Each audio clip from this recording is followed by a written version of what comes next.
Meditation can be frustrating at first. You may find yourself nodding off or spacing out, experiencing racing thoughts, or noticing uncomfortable sensations.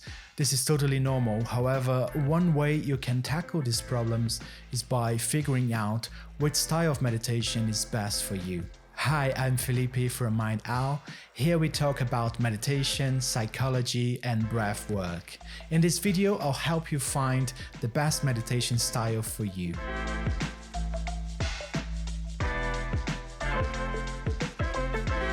There are hundreds of meditation techniques deriving from a wide array of different cultures, religions, and spiritual disciplines. And it's useful to note that different forms of meditation can produce different results. Some kinds of meditation are more effective at promoting relaxation or improving focus, while others are better at relieving depression. One can also use meditation to experience a greater sense of self or connect with something beyond themselves as part of a spiritual practice. So by working out what you hope to gain from meditation, you can help discover the ideal practice for you. There is no right or wrong way to meditate. Our individual preferences should dictate which meditation style we adopt. For this reason, it's important to ask yourself a few questions to determine the best meditation style for you. Firstly, establish what benefits of meditation appeals to you most. Are you hoping to improve your focus? Do you want to adopt a more relaxed approach to life? Are you looking to gain insight into your mind? Perhaps your motivations are more spiritual and you want to connect with something bigger than yourself. Whether we realize it or not, we each begin meditating with certain hopes or goals in mind, so it's important that you acknowledge what yours are. Most meditation fall within 6 broad categories. In this video, we'll take a brief look at the principles of each one.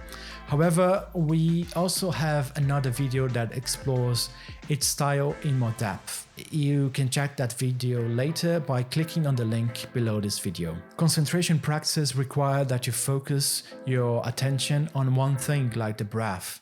And when your attention wanders, you simply return it to this object of meditation. This type of practice can aid our attention span and help us understand and cope with distractions. This is the type of meditation that beginners will attempt first, and while it's generally a good place to start, most people will find it difficult at first as our minds are used to jumping from one object to the other all the time.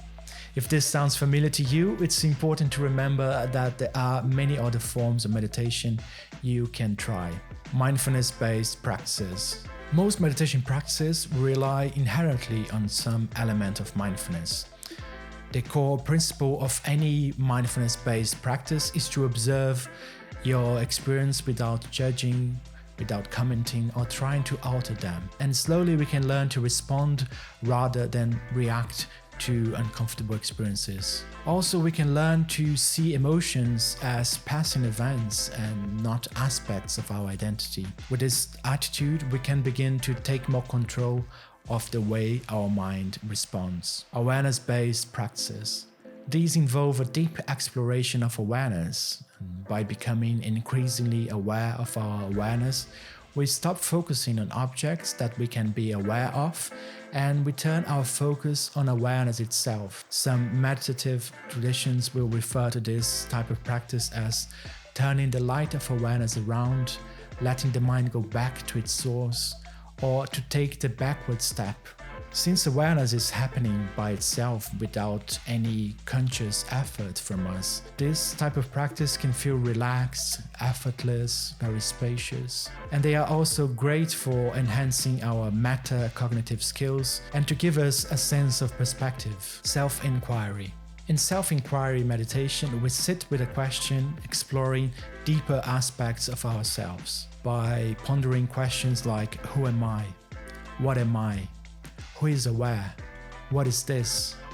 What is stopping me from being fully present right now? We can become acutely aware of who we really are. And these moments of inquiry can lead to a change in how we see and approach life. It's important to say that in this type of practice, the question is more important than the answer, because the type of answer we are looking here is not something conceptual, it's not something we can put into words, but it's something experiential, something to be felt. Noting-based practices. This form of meditation revolves around making mental notes of the places our mind visits during meditation. For example, if we notice ourselves obsessing over the temperature, we can simply note cold or warm. We can also note physical sensations using body scans to notice particular areas. Noting-based meditation seeks to anchor us to the present moment and provide insight into both negative and positive thoughts and our reactions to them.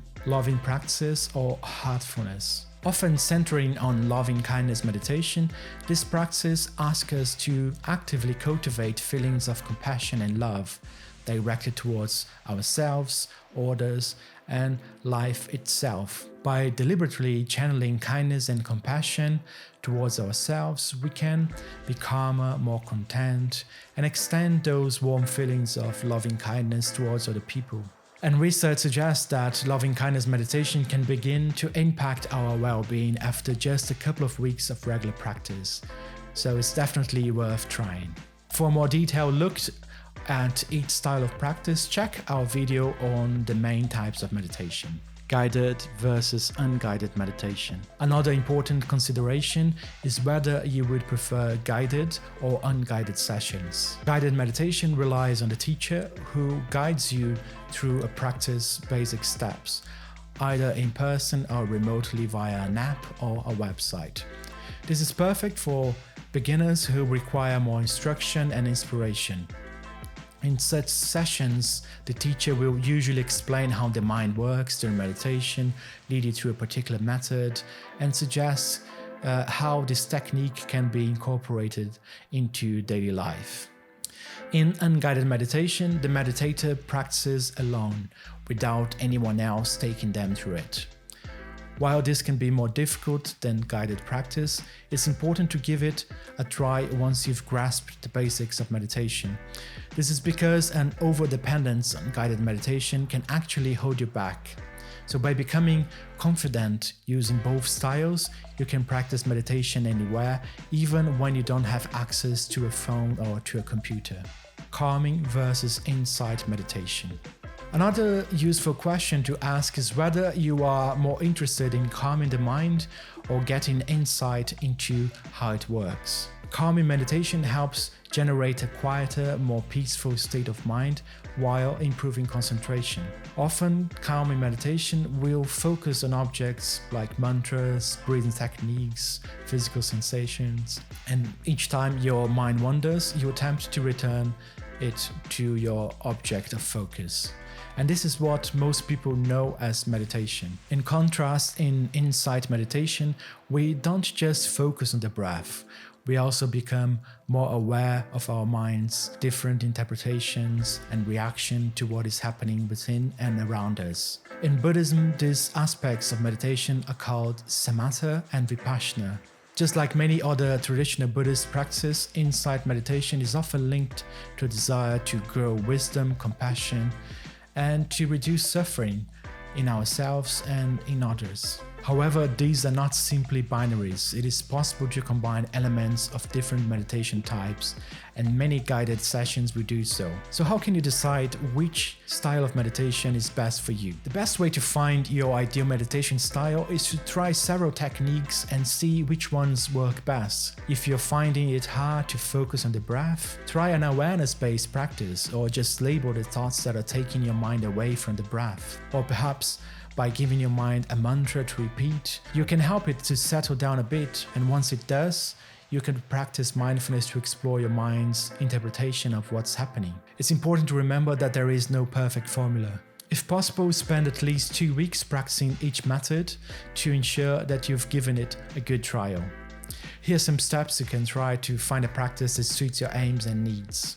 First, remember to ask yourself, what am I looking to achieve? Then consider whether you prefer a secular or a spiritual approach to meditation. Think about whether you want to calm the mind or understand how it works. Try one method for 2 weeks. Then rank each method depending on how useful you find it. And lastly, experiment with mixing different types of practice.